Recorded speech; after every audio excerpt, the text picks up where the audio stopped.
नमस्कार प्रिय दर्शकों, आप सभी भक्तों का एक बार फिर से स्वागत है। दोस्तों, अगर आप महादेव के सच्चे भक्त हैं तो वीडियो को लाइक करके कमेंट में हर हर महादेव अवश्य लिखें। चलिए वीडियो को शुरू करते हैं। भूखे मर जाना पर इन 4 लोगों पर कभी मदद मत मांगना, एक कौआ की ज्ञानवर्धक बात। दर्शकों, आज इस वीडियो में जो हम आपको कहानी सुनाने के लिए जा रहे हैं, यह कहानी एक कौआ की है। जिस कहानी में एक कौआ ने ऐसी ज्ञानवर्धक 4 बातें बताई है, जो उस कौआ की ये ज्ञानवर्धक बातें आपको वह सीख देकर जाएंगी जो आपने कभी सोचा भी नहीं होगा। मेरे कहने का मतलब है कि बहुत ही ज्ञानवर्धक एवं प्रेरणादायक है।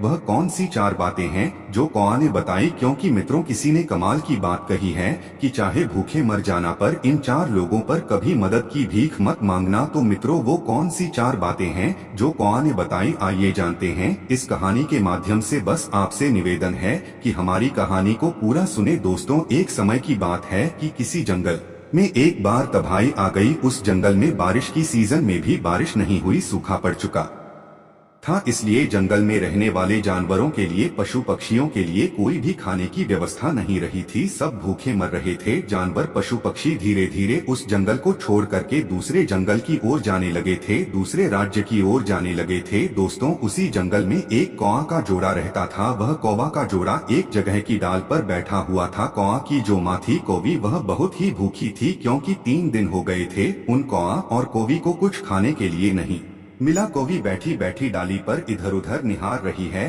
कहीं कुछ खाने को मिल जाए। तब तक क्या होता है कि उसी वृक्ष के नीचे एक लोमड़ी एक मांस का टुकड़ा दबा करके आ जाती है। कौवी ने देखा तो उसके मुंह में पानी आ गया और कौवी लोमड़ी से कहने लगी, लोमड़ी बहन, मैं 3 दिन से भूखी हूँ, बहुत बड़ी मेहरबानी होगी, आप जो है इसमें से थोड़ा मांस का टुकड़ा हमको भी दे दो, जो हमारी भूख को शांत हो जाए, नहीं तो मेरा दम निकल जाएगा। दोस्तों, लोमड़ी ने देखा कौवी की तरफ की कौवी अपने पति के साथ में बैठी है। लोमड़ी तो चालक थी, यह तो आप जानते ही है, चालक होती है।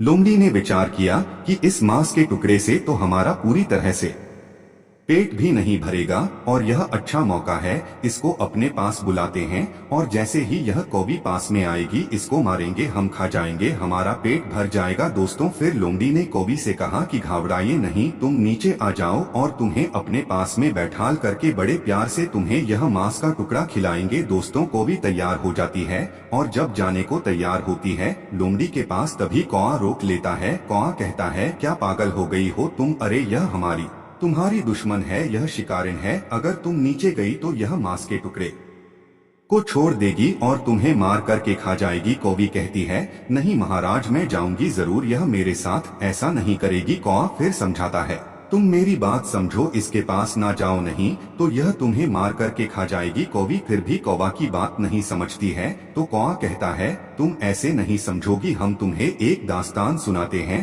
तब तो तुम समझोगी। ध्यान से मेरी एक बात सुनो, उसके बाद में जाओ। दोस्तों, कौवी वही बैठ जाती है और लोमड़ी के पास नहीं जाती है। कौआ की बातें सुनने लगी। कौआ कहने लगा और समझाने लगा, सुनो कौवी, कुछ समय पहले की बात है, इसी जंगल में एक बरगद का था और इसी बरगद के खो में एक तोता और तोती रहते थे और इसी बरगद की दूसरी खो में एक सर्प रहता था। इधर जो तोती अंडा दिया करती थी, वह सर्प खा जाया करती थी। जब तोती भोजन की तलाश में जाती थी तो अंडे अकेले रह जाते थे, तो सर्प निकलता था और आराम से अंडों को खा जाया करता था। कभी कभी बच्चे बन जाते थे तो वह बच्चों को भी खा जाया करता था। यह देखकर तोती बहुत परेशान होती थी। तोती के साथ में ऐसा कई बार हुआ। तोती बहुत दुखी हुई और बैठी बैठी वही रो रही थी। तोता भी बैठा बैठा रो रहा था। तभी क्या देखा, उसी बरगद की एक डाल पर जल कौआ आकर बैठ जाता है।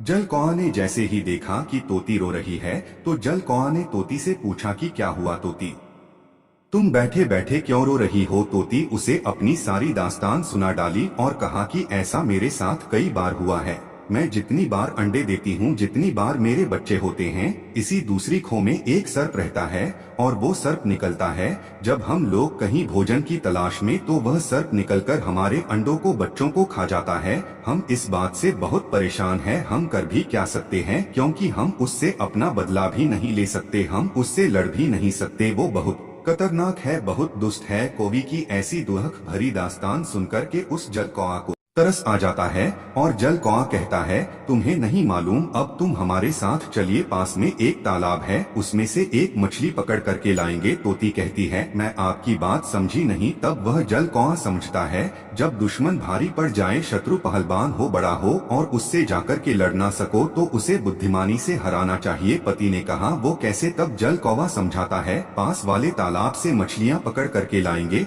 और थोड़ी दूर पर एक नेवला का बिल है और नेवला के बिल के दरवाजे पर डाल देंगे और थोड़ी थोड़ी दूर पर मछली को डालते चले आएंगे और आकर के सर्प के दरवाजे पर लास्ट मछली छोड़ देंगे और नेवला जैसे ही निकलेगा तो मछलियों को खाते हुए यहीं तक आ जाएगा और वह सर्प को देखेगा और सर्प को मार देगा। तुम्हारा दुश्मन खत्म हो जाएगा। दोस्तों, तोती ने जब जल कौआ की ऐसी बातें सुनी तो उसे भरोसा हो गया। तोता को साथ में लेकर तोती उस जल कौआ के साथ जाती है और तालाब से मछलियों को पकड़ती है। सबसे पहली मछली नेवला के दरवाजे पर रखी, उसके बाद फिर गए फिर आए, थोड़ी दूर पर मछली रखी, क्रम बाई क्रम सर्प के दरवाजे पर आकर मछली रखते हैं और ऊपर बैठ जाते हैं। अब जल कौआ कहता है, थोड़ी देर बैठिए, इंतजार करिए, देखिए क्या नजारा होता है। दोस्तों, इधर क्या होता है, जब थोड़ी देर के बाद नेवला बाहर निकलता है और उसने दरवाजे पर जब मछली पड़ी हुई देखी तो भगवान को धन्यवाद देने लगा और कहने लगा, आज तो प्रभु आप बहुत मेहरबान है, जो भोजन स्वयं चलकर हमारे घर पर ही आ गया। मछली को नेवला खाता है, उसके बाद और आगे बढ़ता है, उसे मछली एक और मिलती है, उसे खाता है,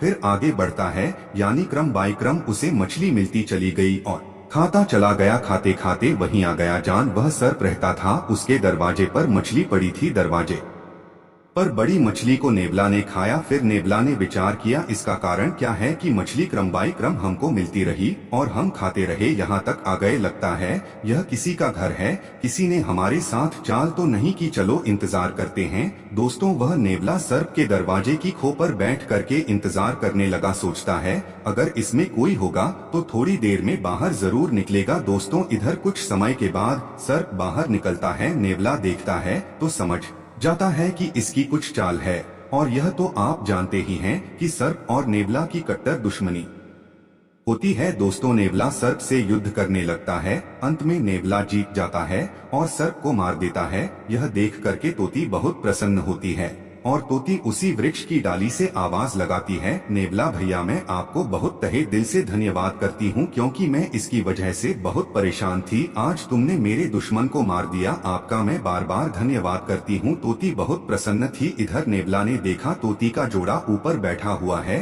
अच्छा यह जाल तुम्हारा ही बनाया हुआ है। तोती सारी दास्तान सुनाती है। दोस्तों, नेवला कहता है, तोती ऊपर से ही धन्यवाद देती रहोगी या नीचे आकर धन्यवाद दोगी? तोती उड़ती है और नेवला के पास पहुंचती है, लेकिन नेवला उस पर भी वार कर देता है और उसे मारकर खा जाता है। तोता सोचता है, एक दुश्मन से हट नहीं पाए, जीत नहीं पाया, उधर दूसरे के चुंगल में फंस गए। दोस्तों, वही बात समझाते हुए कौआ कोवी से कहता है, एक दुश्मन से वो लोग बचे लेकिन दूसरे के चुंगल में फंस गए और वो तोती मर जाती है, क्योंकि वह भूल गई थी कि यह मेरा दुश्मन है, यह मुझे छोड़ेगा नहीं, इसलिए कोवी ना जाओ, यह हमारी तुम्हारी दुश्मन है, यह जरूर तुम्हें मार देगी। और भूलकर इसी तरीका से इन चार लोगों पर कभी भी मदद नहीं मांगनी चाहिए। कौवी ने पूछा, क्योंकि कौवी को और इंटरेस्ट बढ़ता चला गया। कौआ की बात को सुनकर के कहने लगी, वह कौन से चार इंसान हैं जिन पर कभी मदद नहीं मांगनी चाहिए? तब कौआ समझाता है, पहला वो जो आपका दुश्मन, अगर आप दुश्मन से मदद की भीख मांगने के लिए जाएंगे तो वह दुश्मन मदद नहीं करेगा, आप पर वार करेगा, आपको नुकसान देगा और आपको मार भी देगा, इसलिए दुश्मन पर कभी भी मदद की भीख नहीं मांगनी चाहिए। दूसरा है अभिमानी घमंडी, अभिमानी व्यक्ति से भी कभी भीख मांगने मत जाना, चाहे मर जाना, क्योंकि वह अभिमान में घमंड में आकर तुम्हारा अपमान कर देगा। तीसरा है कपटी, कपटी के पास कभी भी मदद मांगने मत जाना, क्योंकि कपटी जो होते हैं वह कपट भरे ही शब्द कहते हैं और कपट जरूर करते हैं, मदद नहीं करेंगे लेकिन वे कहीं न कहीं तुम्हें फंसा लेंगे और तुमसे फायदा ले लेंगे और तुम्हें छोड़ देंगे, जिससे तुम्हारा बहुत बड़ा नुकसान हो जाएगा और तुम्हें पता भी नहीं चलेगा। इसलिए कपटी इंसान से भी कभी मदद मांगने के लिए नहीं जाना चाहिए। चौथा है नशेबाज व्यक्ति, नशेबाज आदमी से भी कभी भीख मदद की, लेकिन ऐसे चार लोगों से भीख मदद की कभी मत मानना, एक दुश्मन, दूसरा अभिमानी, तीसरा कपटी, चौथा नशेबाज दोस्तों कौआ की इस तरीका की बातें सुनकर के कौवी समझ जाती है कि हमारा पति कौआ सच कह रहा है, वो नहीं जाती है। तो दोस्तों यह कहानी हमको यही सीख देती है कि चाहे भूखे मर जाना, लेकिन इन 4 लोगों पर कभी भीख मांगने मत जाना, क्योंकि इन 4 लोगों दुश्मन अभिमानी कपटी नशेबाज पर यदि भीख मांगने जाओगे तो आपको मिलने वाला कुछ नहीं है, आपका नुकसान हो जाएगा, आपका अपमान हो जाएगा, आपकी जिंदगी भी जा सकती है। तो दोस्तों आपको यह हमारी कहानी कैसी लगी? अगर आपको अच्छी लगी हो तो कृपया चैनल को सब्सक्राइब अवश्य करें। यहाँ तक साथ देने के लिए बहुत बहुत धन्यवाद। हर हर महादेव।